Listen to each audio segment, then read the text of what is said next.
Personal finance opinions YouTube channel में एक और वीडियो में आपको खुशामदीद। आज पाकिस्तान स्टॉक मार्केट में अगर आपने मुख्तलिफ़ कंपनीज़ की तरफ से जो अनाउंसमेंट्स पब्लिक हुई हैं उनको देखा हो तो आपने नोट किया होगा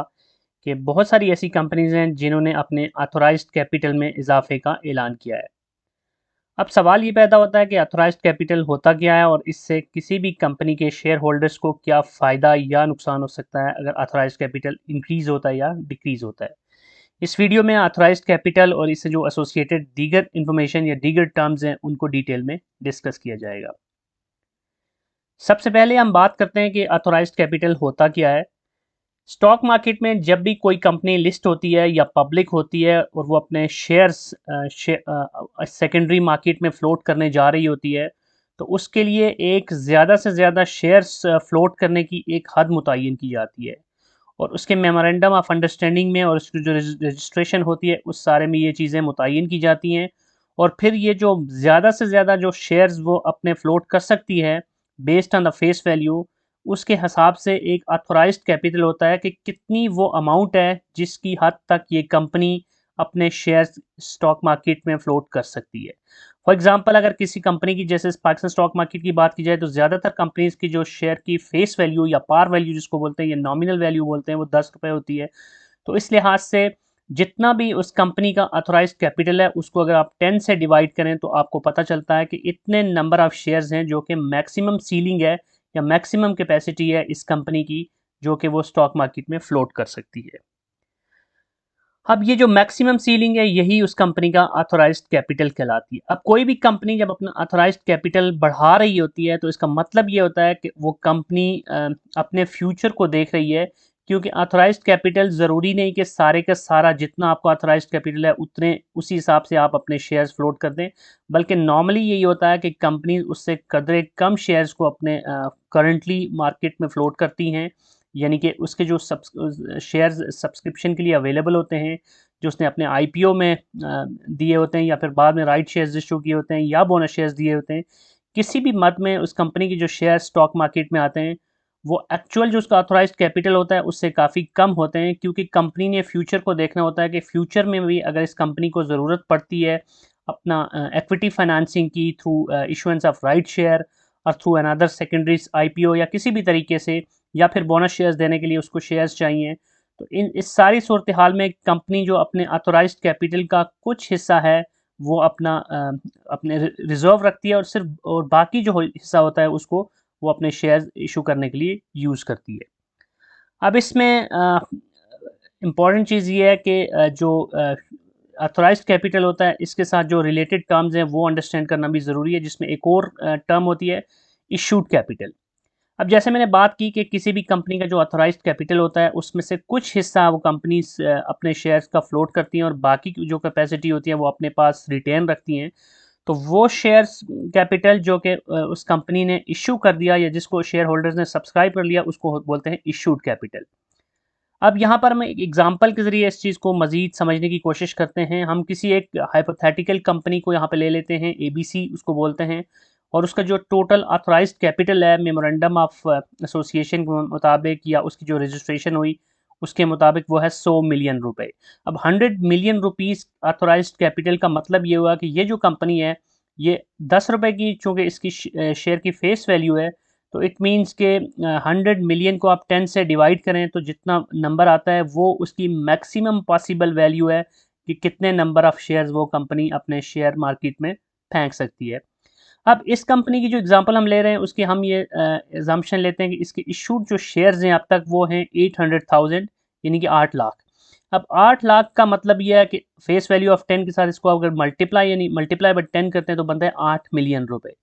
इसका मतलब ये हुआ कि इस कंपनी का जो टोटल इशूड कैपिटल है वो 8 मिलियन रुपए है और 100 मिलियन इसका टोटल ऑथोराइज्ड कैपिटल है। इट मीन्स कि अभी भी 92 मिलियन रुपीस के मजीद शेयर्स ये कंपनी मार्केट में फ्लोट कर सकती है इन फ्यूचर।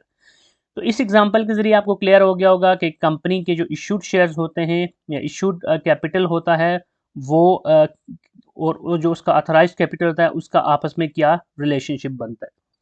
अब इम्पॉर्टेंट चीज़ जो हमने डिस्कस करनी है वो ये है कि ऑथराइज्ड कैपिटल या इशूड कैपिटल अगर किसी कंपनी का बढ़ता है तो उससे क्या फ़र्क पड़ता है शेयर होल्डर्स के लिए।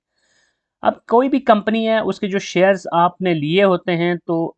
एक स्पेसिफिक फ्रैक्शनल ओनरशिप होती है आपकी उस कंपनी के अंदर।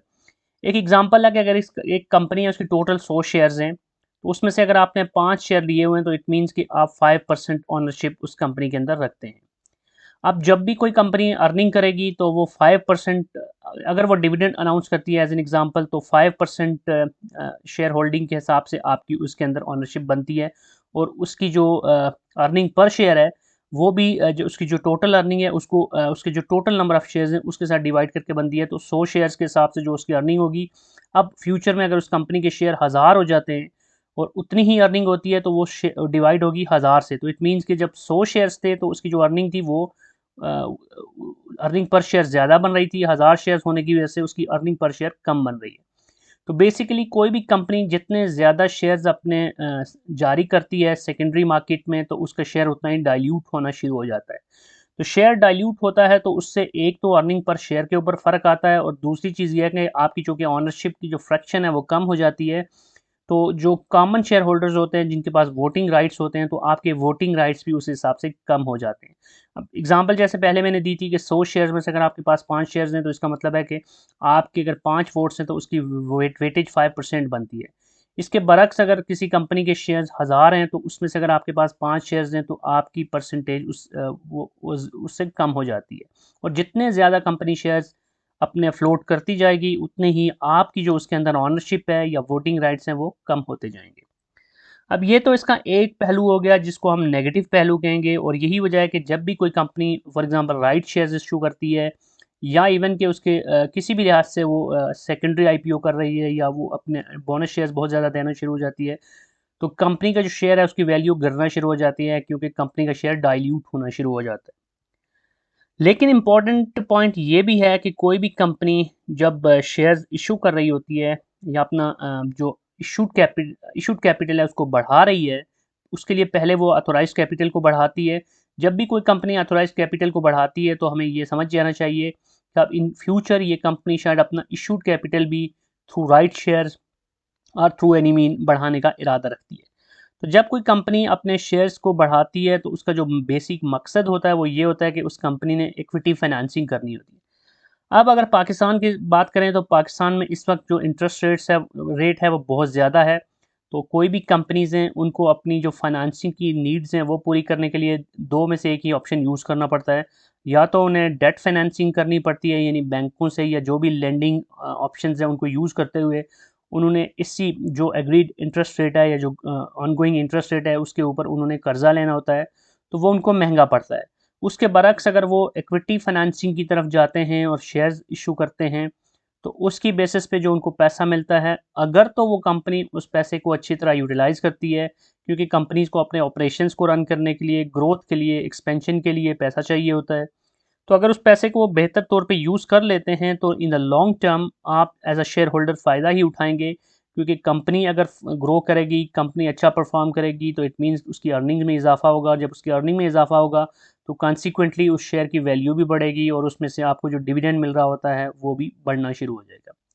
तो इसको इसको आपने इन दोनों पहलुओं के साथ देखना है कि वक्ती तौर पे तो डाइल्यूशन हो रही है, लेकिन ये ज़रूरी नहीं कि कोई भी कंपनी अगर उसका शेयर वक्ती तौर पे डाइल्यूट होता है तो ये नेगेटिव ही हो। इन फ्यूचर ये पॉसिबल होता है और बहुत ज़्यादा ऐसे होता है कि कंपनी अपने उन फाइनेंसेस को बेहतर तौर पे यूज़ करके